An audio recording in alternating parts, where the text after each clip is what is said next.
Hello friends, welcome to Manu law classes. मेरा नाम गौतम दीक्षित है। आज के इस वीडियो में हम 11 अप्रैल 2022 का द डेली हिंदू एनालिसिस करेंगे। फ्रेंड्स, आज का जो न्यूज़पेपर है इसमें हम पाकिस्तान पॉलिटिकल क्राइसिस में जो न्यू डेवलपमेंट हुआ है सुप्रीम कोर्ट के जजमेंट के बाद वो हम देखेंगे।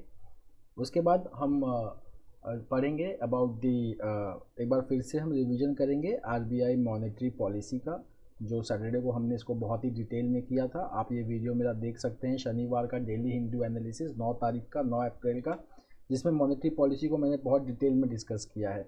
Then we will discuss a editorial जो बहुत ही अच्छा एडिटोरियल है। It gives you the background, the past situation and the current situation related to the global order।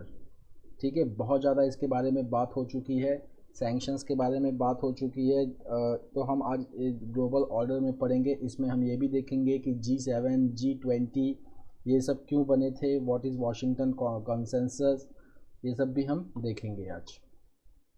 ठीक है, ये बहुत ही इम्पोर्टेंट एडिटोरियल है। उसके बाद हम मूव करेंगे आगे, हम देखेंगे पढ़ेंगे आज अबाउट कोस्टल इरोजन। इन्वायरमेंट से हम पढ़ेंगे कोस्टल इरोजन। उसके बाद आज बहुत दो इंटरेस्टिंग फैक्ट्स भी हैं आज के न्यूज़पेपर में, बहुत ही इंटरेस्टिंग फैक्ट है। एक तो रिलेटेड है कॉन्सेप्ट, एक नया कॉन्सेप्ट आया है that is called as non place. ठीक है, क्या होता है ये कॉन्सेप्ट, इसको भी आज हम देखेंगे। Then there is a issue related with film archive. 100 साल पुरानी फिल्म थी, 100 years old film, silent film थी, उसको national film archive of India ने उसको एक्वायर किया है। वो फिल्म का नाम क्या है, it can be important. And then we will study about global silk city network या global network of silk city. वो कौन सी पहली सिटी है जिसने इसको ज्वाइन किया है इंडिया से, उसको भी आज हम देखेंगे।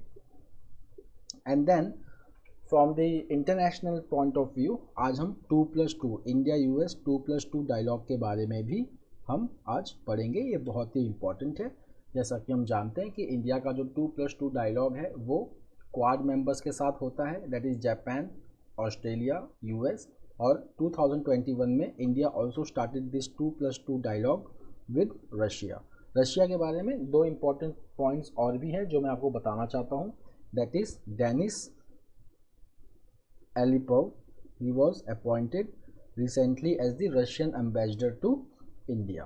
Now, please write me in the comment box the name of the Indian ambassador to Russia. Now friends, let's start. पहला न्यूज़ है फ्रॉम पाकिस्तान। यहाँ पे जैसा कि हम जानते हैं कि नो कॉन्फिडेंस मोशन पहले इंट्रोड्यूस किया गया, no confidence motion against the Imran Khan government. उसके बाद वहाँ के डेप्यूटी स्पीकर ने इसको रिजेक्ट कर दिया। उसके बाद रिजेक्ट करने के बाद जो अपोजिशन लीडर्स थे they went to supreme court. Then supreme court ने इसको हाउस को डेट दिया, वहाँ के नेशनल असेंबली को डेट दिया कि इस डेट को नो कॉन्फिडेंस मोशन को फिर से कंसिडर किया जाएगा, क्योंकि पाकिस्तान के प्राइम मिनिस्टर ने क्या किया था, ये नो कॉन्फिडेंस मोशन रिजेक्ट होने के बाद उन्होंने हाउस को असेंबली को डिसॉल्व कर दिया था। सुप्रीम कोर्ट ने उसको फिर से रिस्टोर किया और कहा कि नो कॉन्फिडेंस मोशन पास होना चाहिए। तो नो कॉन्फिडेंस मोशन पास हुआ, इमरान खान की गवर्नमेंट को बाहर किया गया, उनको ही लॉस्ट द मेजॉरिटी। जो वहाँ का जो मैजिक फिगर है that is 170। Okay, he could not get this 170 and now after all this thing now the opposition has nominated Shahbaz Sharif for the post of prime minister. So Pakistan के जितने भी opposition leader हैं उनके जो चीफ हैं that is Shahbaz Sharif, he was nominated for the post of prime minister. उसके बाद जो पाकिस्तान तहरीक इंसाफ पार्टी है इमरान खान का, उन्होंने अपने तरफ से जो उनके एक्स फॉरेन मिनिस्टर हैं शाह महमूद कुरैशी, उनको नॉमिनेट किया है as the prime minister for Tehreek Insaf. The next is outcome of Sri Lanka crisis. तो हम तो जानते ही हैं कि हम लोग सबने पढ़ा भी है, श्रीलंका में इकोनॉमिक क्राइसिस हो रहा है because there is a balance of payment crisis in Sri Lanka. Balance of payment crisis simply the country does not have enough dollar to finance its import. Now the essential commodities के जो prices हैं वो काफ़ी बढ़ गए हैं। श्रीलंका में पेपर की कमी हो गई है जिसकी वजह से एग्ज़ाम्स नहीं हुए। उसके बाद वहाँ पे फूड क्राइसिस, फ्यूल क्राइसिस चल रहा है। So now what is happening, this has given rise to distress migration. इसको हम क्या कहते हैं, डिस्ट्रेस माइग्रेशन। डिस्ट्रेस माइग्रेशन का मतलब होता है कि जब जो एरिया ऑफ यूजुअल रेसिडेंस है वहाँ पे काफ़ी ज़्यादा हार्डशिप है, उसकी वजह से जब लोग माइग्रेट करना चालू कर दें। So people from eastern and northern part of Sri Lanka now they are arriving illegally in Tamil Nadu.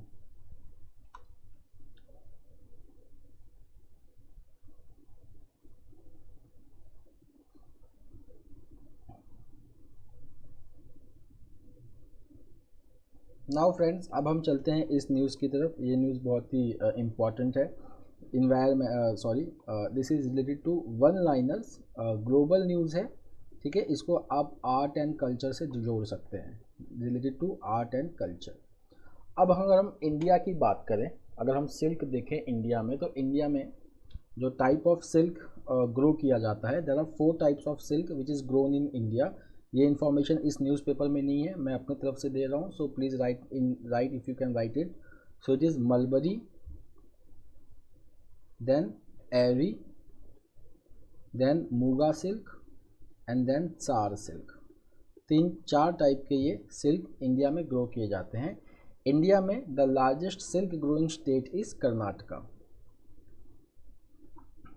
पूरे वर्ल्ड में the largest silk growing country is China and India is second largest. अब बेंगलुरु ने global network of silk city को join किया है। Bengaluru has become the first city from India to join the global network of silk cities.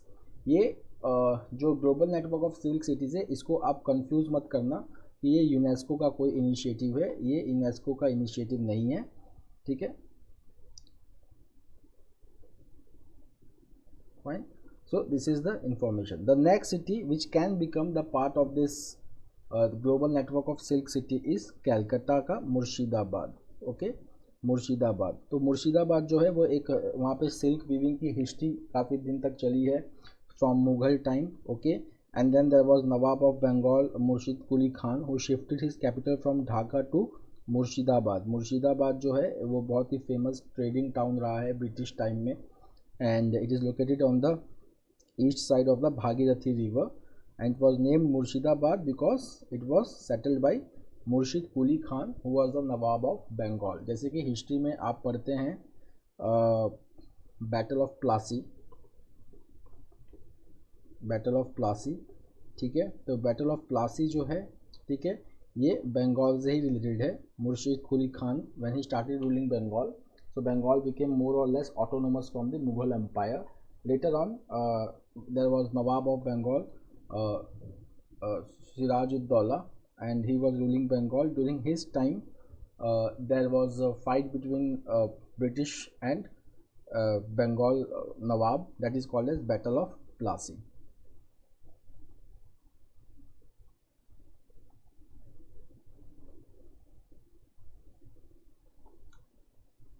अब हम friends आज editorial हम यहीं डिस्कस कर लेते हैं। पहले चलते हैं इस एडिटोरियल की तरफ जो इम्पॉर्टेंट है, because it is full with factual information, and then this editorial is most important, you must read this article. Okay, so let's first discuss this RBI का रिलेटेड आर्टिकल। तो फ्रेंड्स एक बार मैं आपका रिविजन करा देता हूँ। Reserve Bank of India, it is a central bank of India, and the central government constitutes monetary policy committee consisting of 3 persons from RBI and 3 from the government nominated persons. Monetary policy committee, it sits after every 2 months and they decide the monetary policy of India. Currently India is following accommodative monetary policy. Okay, accommodative monetary policy क्या होता है? It is what a type of policy which is called as expansionary monetary policy. Okay, expansionary monetary policy ये तब follow किया जाता है जब RBI को ग्रोथ टारगेट करना है, जब आरबीआई को ग्रोथ या जीडीपी फिगर इंडिया में इंक्रीज करना है। So from last 2 years RBI was following this policy because of covid lockdown, but now what is happening is that because of Russia Ukraine crisis,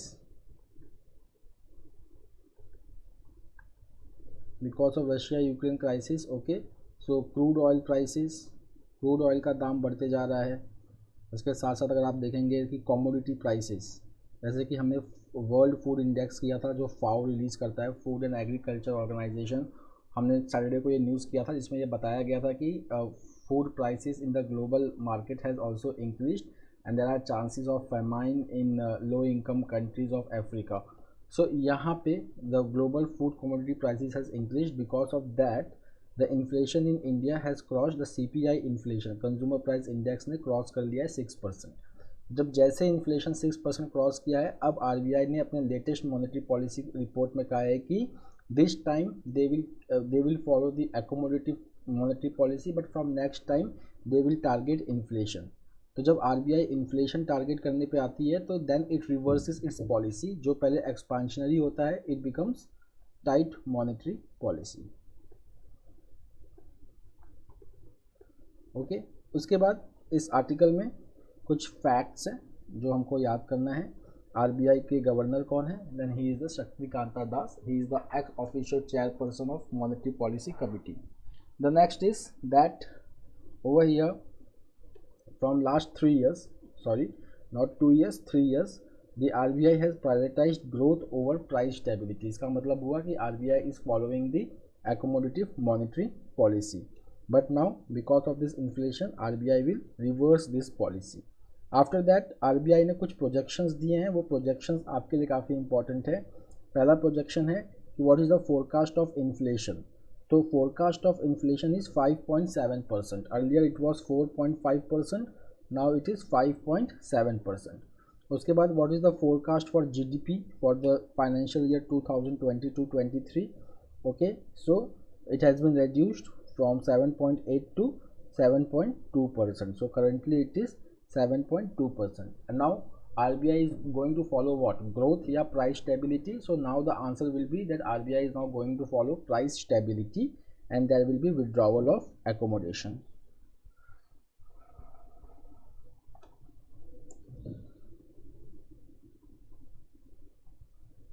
Now the next is India's role in a disordered world। अब ये ऐसे ही article हमने पहले भी कर लिया है पिछले वीक में, जब हम डिस्कस कर रहे थे कि जो ये पूरा वर्ल्ड अभी चल रहा है इट इज़ डिसऑर्डर्ड, ओके। तो अब यहाँ पे हम एक एक चीज़ यहाँ पे देखेंगे कि why the author is saying that the world is in disorder. So we will find out the reasons over here कि अभी अगर हम बात करें तो because of the Russia Ukraine crisis western nations they want to throw Russia out of G20। Russia is already out of G8 following the 2014 Crimea annexation. उसके बाद China has oppose this move and India is now going to chair the G20 summit and G20 in the following year। उसके बाद हम देखेंगे कि because of this COVID-19 pandemic we have seen that vaccines were hoarded by the rich countries and they were not allowed to export it to the needy countries। Then the World Trade Organization it is itself in a disarray, okay। Then there is disruption of global supply chain because of COVID-19। अब यहाँ पर अगर हम देखेंगे कि जो global architecture है, जैसे कि हम बात करते हैं वर्ल्ड बैंक, IMF, देन पहले गैट्स था, फिर 1995 में ये WTO हो गया, इसको हम ग्लोबल आर्किटेक्चर कहते हैं। The global architecture which has been established by world war 2। जब वर्ल्ड वॉर 2 ख़त्म हो गया so certain new institutions were established. मैं उनका एक बार रिवीजन करा देता हूँ। एक तो यूनाइटेड नेशंस ऑर्गेनाइजेशन था, उसके बाद फाइनेंशियल उसमें we had IMF, we had world bank, then we have GATT. This GATT was replaced in 1995 by WTO, world trade organization, which is called as Uruguay round of negotiation. अब अगर हम इसका structure देखें तो इनका structure खुद बहुत ज़्यादा अनडेमोक्रेटिक है according to the author, because they are dominated by the western countries। the next is अगर हम यूनाइटेड नेशंस के स्ट्रक्चर की बात करें तो यूनाइटेड नेशन जनरल असेंबली हर साल मिलता है, this is membership is 193 it passes many resolutions related to global problems, but यहाँ पे भी माइट इज़ राइट, मतलब यहाँ पे माइट इज़ राइट नहीं चलता, बट अगर हम यूनाइटेड नेशन सिक्योरिटी काउंसिल की बात करें तो वहाँ पे माइट इज़ राइट चलता है। अगर आपने P5 कंट्रीज़ की बात नहीं मानी, so you will that country will be labelled as a dictatorship और अनडेमोक्रेटिक डिक्टेटर। फिर उसके खिलाफ इंटरवेंशंस या सैंक्शंस लगने चालू हो जाएंगे, ओके, एंड देन दिस में disturb the global order. The next is कि अगर हम बाकी चीज़ों की बात करें तो जैसे कि देखिए यहाँ पे G7 के बारे में बताया गया है। बेसिक इन्फॉर्मेशन है that the United States, United Kingdom, France, Italy, Japan, West Germany and Canada, they formed G7 in 1976. This is very important information from the exam point of view.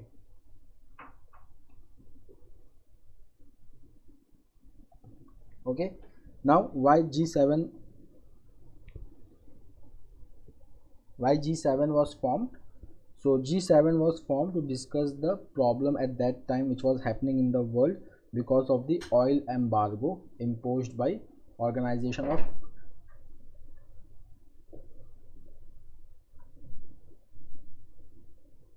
Organization of Petroleum Exporting Countries, ठीक है ना। So they had imposed oil embargo in 1970s following the Yom Kippur War between Israel and Arabian countries.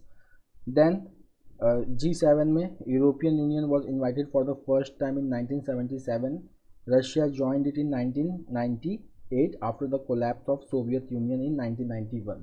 But in 2014, Russia was thrown out of G7 because of Crimea annexation.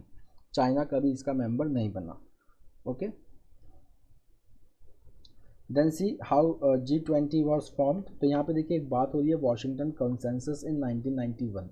So after the collapse of USSR, communism and became weak, so there was Washington Consensus. उस वक्त क्या हो रहा था कि Asian financial crisis, बहुत सारी developing countries थी because of this disintegration of USSR they and rise and the gulf war, ठीक है ना। दो मेन रीजन्स थे उस वक्त 1990s में, एक तो गल्फ वॉर था and when Iraq invaded Kuwait, and second was the disintegration of USSR। तो इसने थोड़ा सा ग्लोबल ट्रेड को थोड़ा हार्म किया which led to Asian financial crisis of 1990s। India भी इसी वक्त क्राइसिस को BOP crisis, balance of payment crisis को झेल रहा था। तो देयर वॉज वॉशिंगटन कंसेंसस। इसमें IMF और वर्ल्ड बैंक ने मिलके एक ऐसा पूरा रूल्स बनाए थे that if anybody is coming for a bail out from the IMF and world bank, they have to follow this 10 rules थे उसके अंदर, okay। So this created instability in developing countries.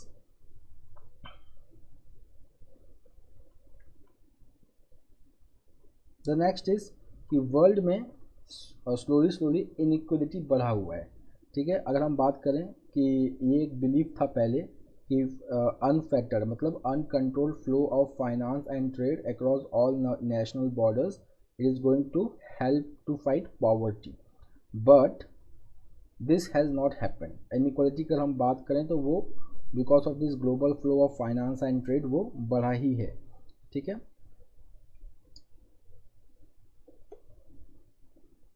अब यहाँ पे देखिए ये पूरा पैराग्राफ इंपॉर्टेंट है। यहाँ पे ऑथर एक रीज़न देता है कि अगर हम फ्री मार्केट की बात करें then the idea of free market is not compatible with the genuine democracy. Why? Because capitalist institutions are governed by the principle of property rights, okay, and genuine democracies की अगर हम बात करें तो they are founded on the principle of equal human rights. तो यहाँ पर अगर हम बात करें तो there is a clash of philosophy between capitalism and democracy. इसी की वजह से अगर हम देखेंगे तो 1991 के बाद when there was unfettered flow of finance and trade, so this has also led to social tensions in many countries. So this social tensions is because of that some powerful people who want to retain the power. तो जो पूरा पैसा है वो पूरा वही control करते हैं, मीन्स ऑफ प्रोडक्शन भी वही कंट्रोल करते हैं। Majority people are languishing in poverty and this give rise to social tension. तो यहाँ पर अगर हम देखेंगे इराक, अफगानिस्तान, रशिया, चिली, ठीक है ना, जो एक बार western model of liberal capitalism को फॉलो करते थे, पर जब एक बार सोशल टेंशन इंक्रीज हुआ, so elections have produced socialist leaders such as Hugo in Venezuela okay, और capitalist autocrats such as Vladimir Putin in Russia. इसीलिए जो the last paragraph is very important. The last paragraph says कि financial distribution, अगर हम power दो चीज़ें हैं, power distribution and financial distribution. So this article says कि अगर फाइनेंशियल डिस्ट्रीब्यूशन पहले होता है इट विल क्रिएट इनइक्वलिटी, इसीलिए power, the distribution of power with in society should preceded financial distribution. पहले लोगों के पास पावर होना चाहिए, they should have the ownership on means of production etcetera, and after that the financial distribution should follow which will not create social inequality.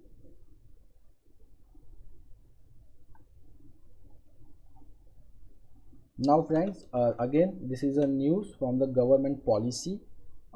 जैसे कि हम जानते हैं कि drugs out of pocket expenditure on health, this is related to health. So out of pocket मतलब private expenditure on health in India is very high, ठीक है। और इसमें से जो मेजर कॉस्ट होता है वो ड्रग्स मतलब दवाइयों के दाम होते हैं, ठीक है। दवाइयों के दाम बहुत ज़्यादा होता है, तो उसको कम करने के लिए पहले से हमारे पास एक प्रोग्राम है दैट इज़ कॉल्ड एज जन औषधि केंद्र। नाउ व्हाट इज दिस जन औषधि केंद्र? ये जो जन औषधि केंद्र है it comes under the ministry of chemicals and fertilizers. There are Jan Aushadhi केंद्रास which provide generic drugs at cheaper rates. Now there is one body in India which decides the prices of major drugs. That body is called as National Pharmaceutical Pricing Authority. So March 2022 में this National Pharmaceutical Pricing Authority has revised the prices of many essential medicines and the price increase is by 10.77%. अगर हम last 8 years की बात करें so the average hike was just 2.5%. Now every year on April 1st the prices are revised keeping in mind the wholesale price index. Okay, now अगर हम यहाँ पे देखेंगे कि जो प्राइसेस हैं, ठीक है ना, प्राइसेस कैसे इंक्रीज़ होती हैं, जो रिलेटिवली लो चीपर मेडिसिन होती हैं उनमें प्राइस राइज काफ़ी कम होता है, और जो थोड़े से महंगे होते हैं उसमें प्राइस राइज बहुत ज़्यादा होता है। तो यहाँ पे एग्जांपल दिया है कि एक ड्रग है दैट इज़ कॉल्ड एज ट्रास्टुजुमाब। इसको यूज़ करते हैं ब्रेस्ट या स्टमक कैंसर को ट्रीट करने में। इसमें जो दाम की बढ़ोतरी हुई है इट इज़ ₹6,500, और जो नॉर्मल पैरासीटामोल इंजेक्शन है उसमें ₹2।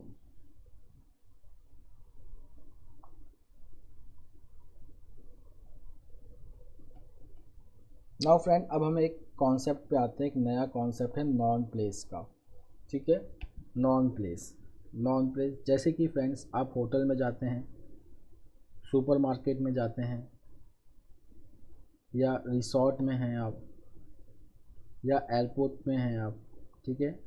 तो यहाँ पे आप लंबे समय के लिए नहीं है, छोटे से टाइम के लिए हैं, ठीक है ना। You will be in hotel, okay, और you will be in a supermarket, you will be in a resort और एयरपोर्ट। तो आपका जो क्लासिफिकेशन होगा, you will either be a passenger और विजिटर और गेस्ट, या यू विल बी कस्टमर। तो ये टैग्स होते हैं, ठीक है। अब जो है लैंग्वेज क्या यूज़ होता है यहाँ पे, अगर हम इस नॉन, तो ऐसे जगहों को जो है नॉन प्लेस कहा गया है। इसको सबसे पहले किसने आइडेंटिफाई किया है? एंथ्रोपोलॉजिस्ट एक हैं, इनका नाम है मार्क ऑगे, ठीक है। अब हम यहाँ पे कुछ कैरेक्टरिस्टिक्स देखेंगे कि यहाँ पे प्लेस और नॉन प्लेस के बीच में डिफरेंस क्या है। तो देखिए, प्लेस वो चीज़ होती है, ठीक है ना,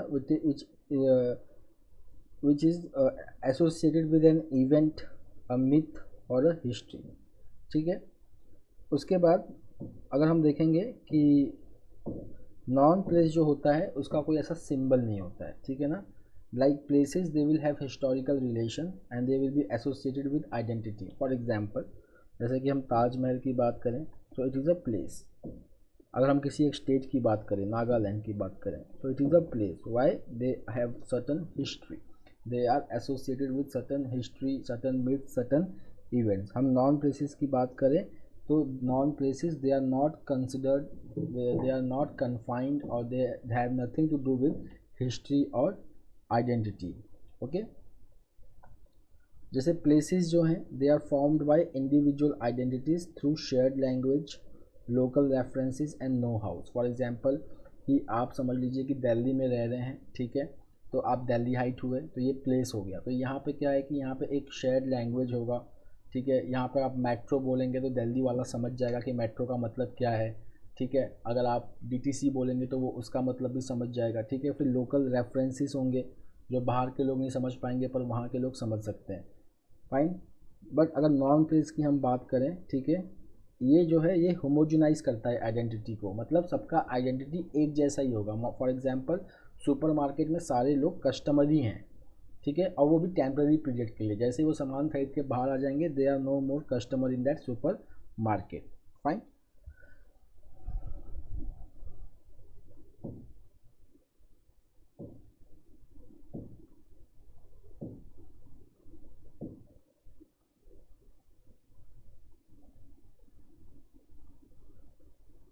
the next is from foreign affairs, इसको आप कह सकते हैं इंडिया एंड वर्ल्ड रिलेशन से रिलेटेड है, दैट इज़ 2+2 डायलॉग। तो 2+2 डायलॉग में मैंने आपको सैटरडे को भी बताया था, मैंने इसे 2+2 मतलब एक कंट्री के फॉरेन मिनिस्टर और डिफेंस मिनिस्टर वो मीट करते हैं दूसरे कंट्री के फॉरेन मिनिस्टर और डिफेंस मिनिस्टर के साथ, ठीक है।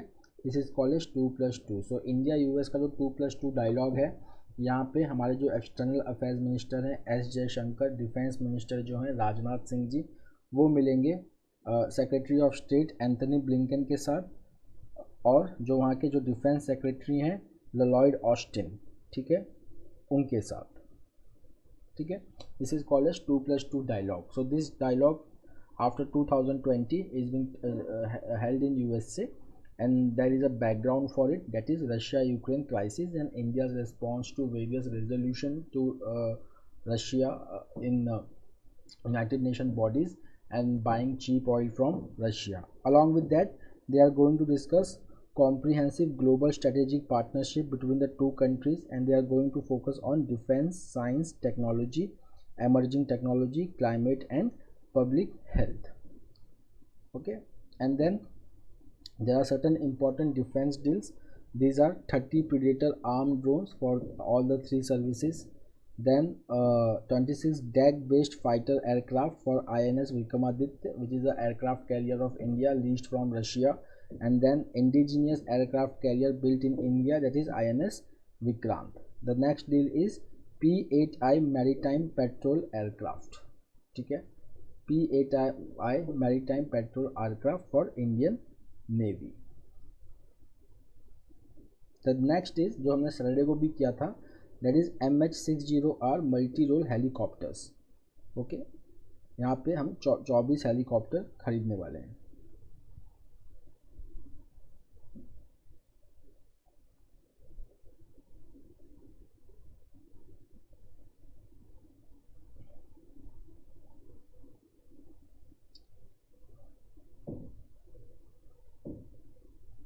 The next is case from the legal side. तो यहाँ पे एक फांसी की बात हो रही है, ठीक है, डेथ पेनाल्टी की। तो डेथ पेनाल्टी में ठीक है, या किसी भी पनिशमेंट में, जैसा कि आप जानते हैं, एक होता है एग्रीवेटिंग फैक्टर, ठीक है, एक होता है मिटिगेटिंग फैक्टर, ठीक है ना। तो मिटिगेटिंग फैक्टर में, जैसे कि यहाँ पे हम मिटिगेटिंग फैक्टर में कन्विक्ट का बैकग्राउंड चेक करते हैं, ठीक है, कि क्यों ये प्रोजेक्ट हुआ है। तो यहाँ पे ये ऐसा ही केस है दैट मध्य प्रदेश में एक लड़की का ब्रूटल गैंग रेप हुआ। She was 7 year old girl but fortunately she survived, and now इसको वहाँ के ट्रायल कोर्ट ने और मध्य प्रदेश के हाई कोर्ट ने फांसी की सज़ा दी। But now supreme court has called for the study of mitigating factor या उसका background before deciding on the case.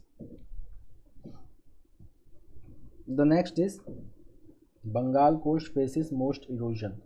तो अगर हम देखेंगे कि इंडिया का जो कोस्ट लाइन है, नॉर्मली हम जो 7,500 के आसपास मानते हैं, ठीक है ना।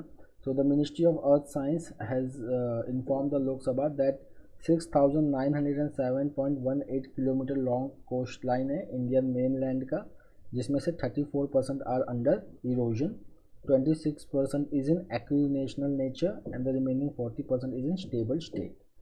ठीक है, सो वही यहाँ पे एक बॉडी है that is called as national centre for coastal research under ministry of earth science.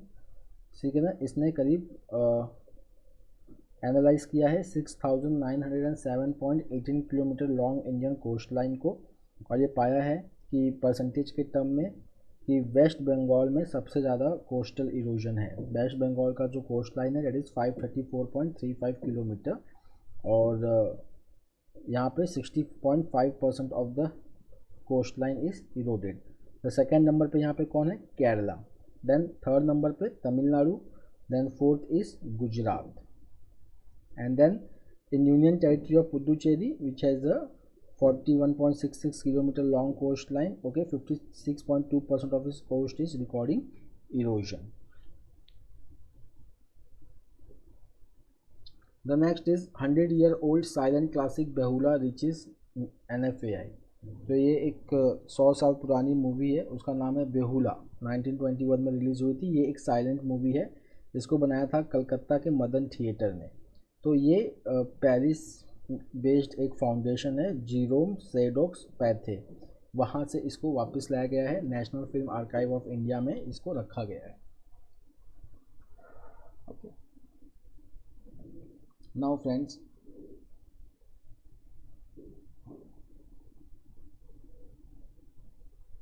Foreign affairs में बहुत ज़्यादा इंपॉर्टेंट न्यूज़ नहीं है, बट हम एक बार सारे हेडलाइंस देख लेंगे। तो अगर हम देखेंगे कि श्रीलंका में अब इतनी ज़्यादा क्राइसिस हो गई है कि that doctors they need urgent medical supplies to save babies, there has been disruption in supply of essential medicine and now public health system is in distress. Okay, फिर हम यूक्रेन में चलते हैं। सो यूक्रेन में now it braces for key battles on eastern front. ठीक है, eastern front मतलब जो साइड रशिया से अटैच्ड है। So friends, that's all for today. We will meet tomorrow again with the daily Hindu analysis. Till then, have a nice day. Take care. Thank you.